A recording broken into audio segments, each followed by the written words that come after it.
বিয়েতে গায়ে হলুদের অনুষ্ঠান করা যাবে কি? যাবে না। হলুদ মাখাবে তার মা, তার খালা, তার ফুফু, কোনো অনুষ্ঠান নেই।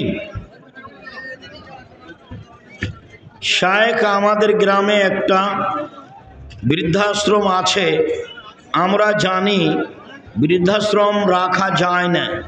এ বিষয়ে আপনার মতামত কি? এটা রাখা যাবে না। বৃদ্ধ বাপ মাকে ছেলে মেয়ে দেখবে, এই পথ বাতিল। এই পথ হচ্ছে ইহুদি খ্রিস্টানদের নীতি। ছেলে মেয়ে বুড়িয়ে গেলে বা ছেলে মেয়ে দেখবে না, সেই জন্য ওরা ওখানে চলে যাবে। এই নীতি ইসলামের নয়। জানাজার নামাজ সূরা ফাতিহা লাগবে কি? অবশ্যই লাগবে। জানাজার নামাজে প্রথমে আল্লাহু আকবার, আউযুবিল্লাহ, বিসমিল্লাহ, সূরা ফাতিহা, বিসমিল্লাহ অন্য সূরা, তারপরে দুরূদ, তারপরে বিশেষ দোয়া, তারপরে সালাম। জন্ম সময় দাঁত নিয়ে বের হয়েছে, এটা কিসের লক্ষণ? এ ব্যাপারে আল্লাহ নবী কিছু বলেননি। হতেই পারে, কোনো সমস্যা নেই। জন্মের সময়তে বাচ্চার মুখে দাঁত কোনো কিছুর লক্ষণ নেই, হতেই পারে। বেনামাজির জানাজা করা যাবে কি? নামাজ যদি অস্বীকার করে তাহলে যাবে না। আর শয়তানি করে আয়াত পড়েছে পড়েনি, তার জানাজা করতে হবে। বাংলাদেশের ইসলামিক রাজনৈতিক দলগুলোর সাথে প্রকৃত ইসলামের কোনো সম্পর্ক আছে কি? আপনি কয়টি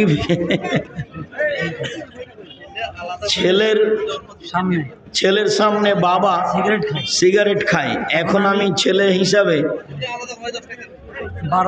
বারণ করব কিভাবে?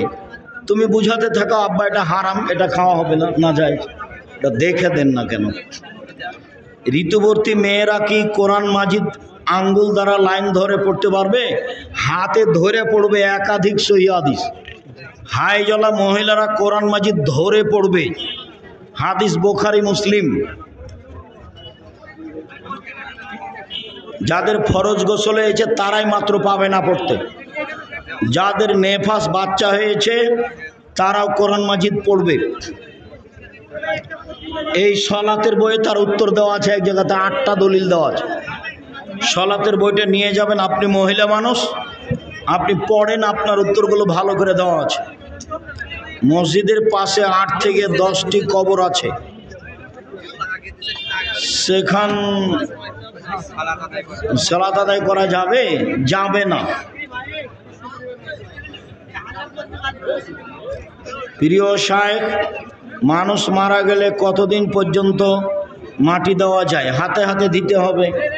দুর্ঘটনায় কিছু দেরি হতে পারে, দিন টিন নাই, হাতে হাতে দেওয়ার চেষ্টা করবে, এবার তাৎক্ষণিক।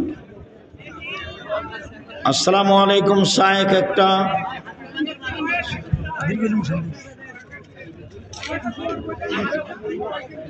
হুজুর আমার একটা প্রশ্ন।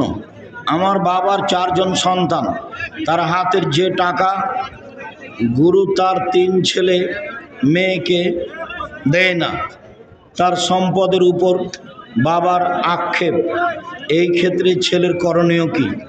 বুঝাতে থাকো তোমার আব্বাকে। মাটি দেওয়ার সময় দোয়া কি? মিনা খালাকনাকুম ফিয়া নুইদুকুম বিদাত, এটা কোরআন মাজিদের আয়াত, এটা বলা যাবে না। কেন যাবে না? আল্লাহর নবী বলেননি, এই জন্য। বিসমিল্লাহ, বাস বিসমিল্লাহ। এই মসজিদে এখনো জুমার 2 আজান হয়, দ্বিতীয় আজান বিদাত, সামনের জুমা থেকে যেন হয় না। আপনি ক্ষমতা দেখিয়ে কোনো লাভ নেই। আমি 90 সাল থেকে ফতোয়া লিখছি, আর 7 বছর থেকে ফতোয়া বোর্ড পরিচালনা করি। কাজে আপনি আমাকে এগুলো দেখায় কোনো লাভ করতে পারবেন না। আমি বলছি 2 আজান, দ্বিতীয় আজান বেদাত, সেই কালে সাহাবী আব্দুল্লাহ ইবনে উমর বলেছে। আপনার 1 আজান দিলে সমস্যাটা কোথায়? আপনি বলেন যে নবীরটা করছি, এটা বলতে পারেন না কেন? কেন হবে না? সামনের জুমা থেকে যেন না হয়। জোর করে ক্ষমতা দেখিয়ে ধর্মে কোনো লাভ নেই।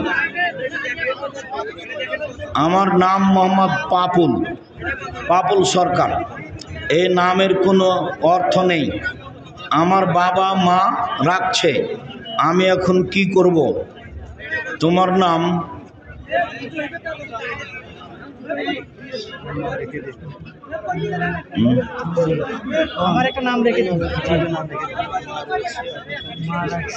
তোমার নাম মোহাম্মদ, তোমার নাম মোহাম্মদ, প্রশংসনীয়। তোমার নাম আজ থেকে মোহাম্মদ। তোমার আম্মা তোমাকে মোহাম্মদ বলে ডাকবে। কলমে লেখার সময় যেটা করেছো সেটাই করবা। মুখে তোমার বাপ মা তোমাকে মোহাম্মদ বলে ডাকবে। তোমাকে কেউ যদি জিজ্ঞাসা করো তোমার নাম কি, বলবে আমার নাম মোহাম্মদ। আসসালামু আলাইকুম। ইসলামে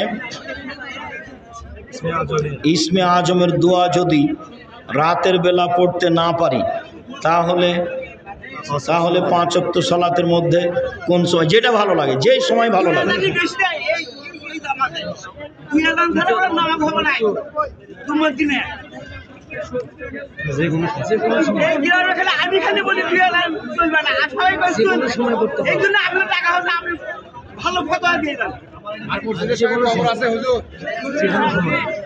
যেসব মসজিদের সাথে কবর আছে সেসব মসজিদে সালাত হবে না।